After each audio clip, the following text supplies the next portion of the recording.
Bonjour à toutes, bonjour à tous. Dans le cadre de la Semaine de l'autonomie qui se déroule ici cette année du 2 juin au 5 juin, j'ai le plaisir de recevoir le professeur Bruno Vellas, fondateur et président de l'Institut hospitalo-universitaire de Toulouse, qui travaille exclusivement dans le domaine de la vieillesse. Bonjour professeur. Bonjour. Je vous remercie tout d'abord d'avoir répondu à notre invitation. Mais tout d'abord, est-ce que vous pouvez vous présenter rapidement, s'il vous plaît?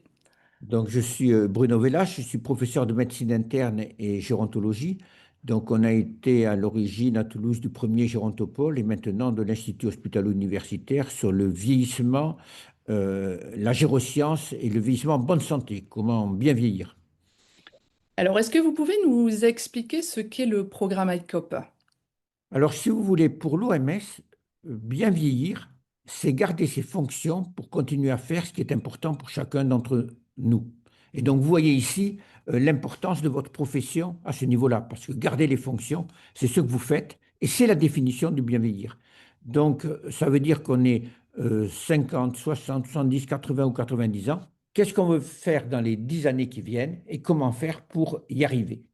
Et parmi ces fonctions, l'OMS a identifié 6 fonctions essentielles sur lesquelles on va revenir tout à l'heure, et il faut y travailler de façon intégrée. Donc, c'est-à-dire que chacune des fonctions va retentir les unes sur les autres. Donc, vous voyez, ça place bien votre profession avec les kinésithérapeutes dans le centre du bien vieillir. Alors, qu'est-ce que ça change dans la manière justement de prendre soin de la personne âgée?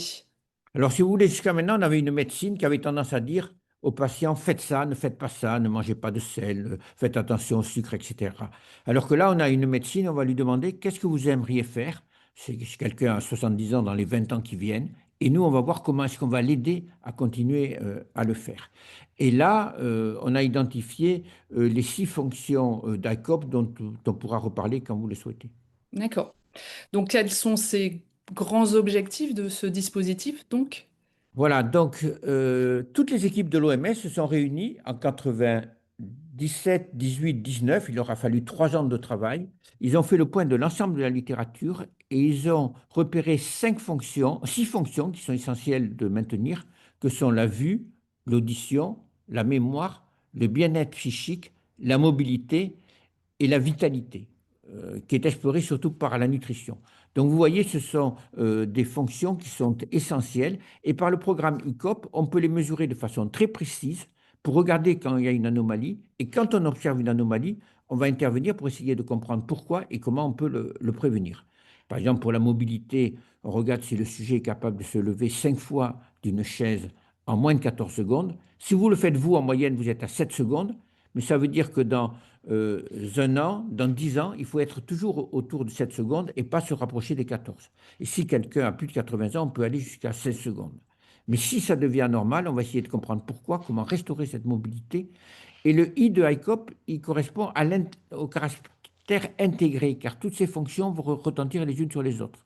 Je vais vous donner un exemple aussi. Pour l'humeur, on demande au sujet, est-ce qu'au cours des 2 dernières semaines, vous êtes senti déprimé et sans espoir? Est-ce que vous avez perdu l'envie de faire ce que vous aimiez faire?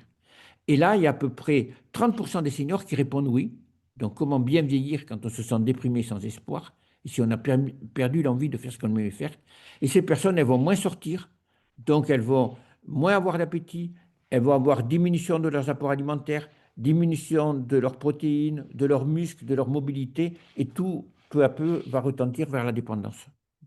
Alors, à qui s'adresse ce programme justement? À partir de quel moment on peut l'évaluer? Alors, ce programme, il s'adresse à la fois à tous les seniors et à tous les professionnels de santé, car c'est en travaillant tous ensemble qu'on peut agir sur le bien vieillir, qui est une ambition très importante, et éviter la dépendante. Donc, on dirait tout sujet à partir de 60 ans doit pouvoir explorer ses fonctions, ainsi que tout professionnel de santé quand il est face à un sujet de plus de 60 ans, pour explorer ces différentes fonctions.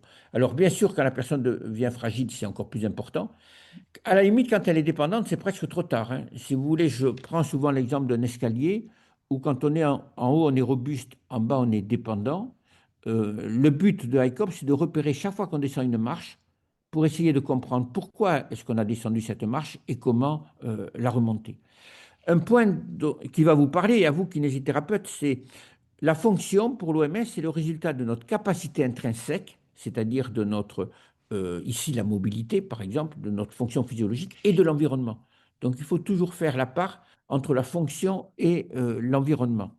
À titre d'exemple, vous avez quelqu'un qui voit bien, mais c'est mal éclairé, il y voit mal. Si vous avez quelqu'un qui, au contraire, a une mauvaise vision, mais il a de bonnes lunettes et c'est bien éclairé, il y verra bien. Donc, vous voyez, il faut faire cette synthèse et là, vous êtes particulièrement bien placé pour y arriver. Et à quelle fréquence alors c'est réévalué? Alors, si vous voulez, nous, ce qu'on pense, c'est que ICOP, si tout va bien, on peut l'évaluer tous les ans. Si par contre, il y a la moindre alerte, il faut le faire au moins tous les 6 mois. Alors, le sujet peut le faire lui-même par auto-évaluation. Et s'il y a une anomalie, il en parle à son professionnel de santé. Ou alors, le professionnel de santé le fait pour beaucoup de personnes qui ne le feront pas, qui ne sont pas informées ou qui sont pas capables de le faire. Est-ce que voilà, il y a des objectifs d'un nombre de patients en fait, enfin, de personnes et à évaluer est-ce qu'il y a eu déjà Oui. des chiffres qui sont ressortis? Alors, si vous voulez, le bien vieillir, c'est un enjeu considérable, si vous voulez. On va passer environ 30% de notre vie après 60 ans. Et si ce vieillissement, ça peut être une chance si ce vieillissement se fait de façon productive, en bonne santé, actif et solidaire, ça peut être une catastrophe si se fait vers la dépendance. Le but de l'OMS, c'est de prévenir de 15 millions le nombre de dépendants dans le monde. Si on considère que la France est à peu près 1% des seniors, ça fait 150 000 dépendants. Si on évite 150 000 dépendants, c'est 1800 maisons de retraite qu'on n'aurait pas besoin de construire. Donc, d'où l'intérêt d'agir tôt.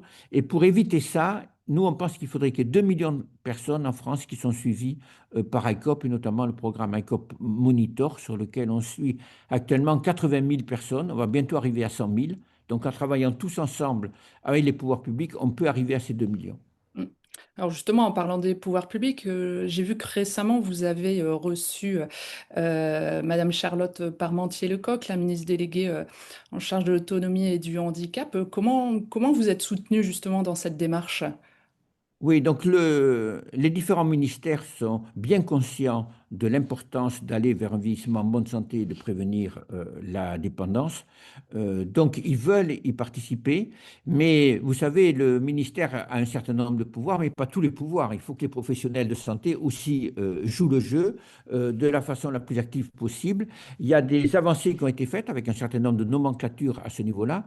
C'est à nous maintenant aussi d'adapter notre pratique à ce nouvel enjeu. Alors va être prévue sans doute une grande campagne de communication dans la presse fin juin et au mois de septembre-octobre, qui va être fait à la fois par le ministère de la Santé, la Caisse nationale d'assurance maladie, la Caisse nationale d'assurance vieillesse.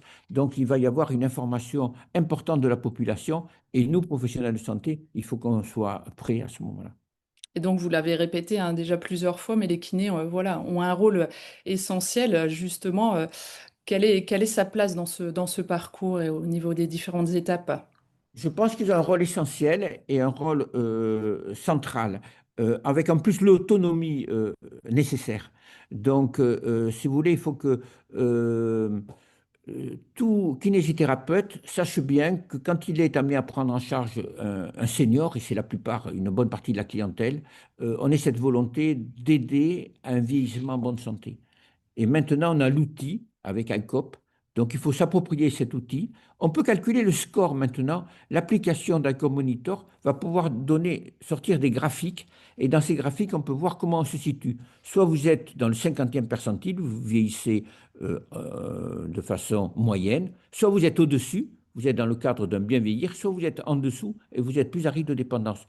Donc, c'est important que les kinés puissent suivre notamment ces courbes de ICOP chez les patients pour faire en sorte qu'ils soient dans le cadre d'un bien vieillir. Un peu comme on a les courbes, vous savez, pour la croissance des enfants, où on voit si un enfant a une croissance satisfaisante ou pas. On va avoir le même pour le maintien des fonctions des seniors. Et là, c'est un rôle essentiel qu'il faut que vous puissiez vous donner. Et c'est un parcours de plusieurs années, parce que le vieillissement continue. Donc, il faut accompagner ces personnes pendant de longues années. Alors justement, dans l'avenir, hein, comment vous voyez, comment évoluera le dispositif ICOP dans 5 ans, dans 10 ans, au niveau du parcours de soins du patient, voilà, quelles sont les grandes Alors, idées? le programme ICOP, il a 5 étapes. La première, c'est le repérage, qui peut être fait soit en auto-évaluation, soit par un professionnel de santé.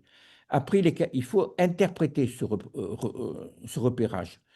Par exemple, si vous avez quelqu'un qui se lève pas, euh, qui se lève en plus de 14 secondes, mais vous voyez qu'il n'est pas motivé et qu'il en aurait la force, mais c'est plus au niveau de l'humeur qu'il faut agir. Donc, Mm. c'est pour ça important de faire cette synthèse, d'interpréter ce step 1 pour pouvoir aller plus loin au niveau de la compréhension, pourquoi la personne a une alerte. Ensuite, c'est ce qu'on fait dans le cadre de l'évaluation 2.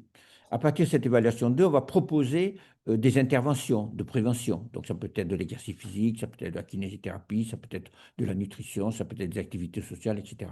Ensuite, on va monitorer, c'est-à-dire qu'il faut le refaire, comme on a dit, tous les 6 mois ou tous les ans. Et ensuite, on va faire en sorte qu'il y ait un écosystème favorable. Et c'est important de connaître cet écosystème. Est-ce qu'il y a des parcours de marche à proximité qu'on peut conseiller aux seniors? Est-ce qu'il y a des activités sociales, vous voyez, qu'on puisse conseiller? Donc, on va voir tout ça. Et je pense que petit à petit, on va avoir une trajectoire en santé. C'est-à-dire que le futur, je l'espère, ce sera qu'on va se dire tous comment est-ce qu'on va aider les gens à bien vieillir, à continuer à faire ce qui est important pour eux, plutôt que d'intervenir, comme on fait souvent quand on a perdu quelque chose. Vous savez, notre système de santé, on attend quelqu'un a une fracture du col du fémur pour réfléchir à la mobilité, qu'il y ait un accident vasculaire cérébral pour faire la rééducation. Mais on a oublié cette perte des capacités qui interviennent de façon sournoise, qu'on ne voit pas au début, mais qui petit à petit va faire une entrée vers la dépendance. On sait par exemple que la vue, on commence à la perdre entre 40 et 50 ans, que l'audition et la mémoire, on la perd entre 50 et 60 ans, que la mobilité, la nutrition, vitalité commencent à diminuer entre 60 et 70 ans, puis que tout s'accélère. Donc c'est cette vue globale, dans le cadre d'une trajectoire en bonne santé, que j'espère voir dans le futur, en y travaillant tous ensemble, parce que vraiment l'effort, il est dans nos mains, il n'est pas que dans les mains des pouvoirs publics. Vous savez, les pouvoirs publics, ils sont là, ils donnent des directions, ils changent. Nous, on est là, on reste là, donc c'est à nous d'agir le plus possible. Bien, merci beaucoup, professeur Velas. Est-ce que vous auriez un dernier mot, voilà, à donner? Non, merci et je me félicite du dynamisme qu'on observe dans votre profession parce que quand on regarde les chiffres, le nombre de step 1 et de step 2 qui sont faits d'ICO par les kinésithérapeutes est plus que significatif. Et donc, vous avez de quoi prendre un leadership dans ce domaine et on s'en réjouit. Merci beaucoup, professeur. Merci. Au revoir.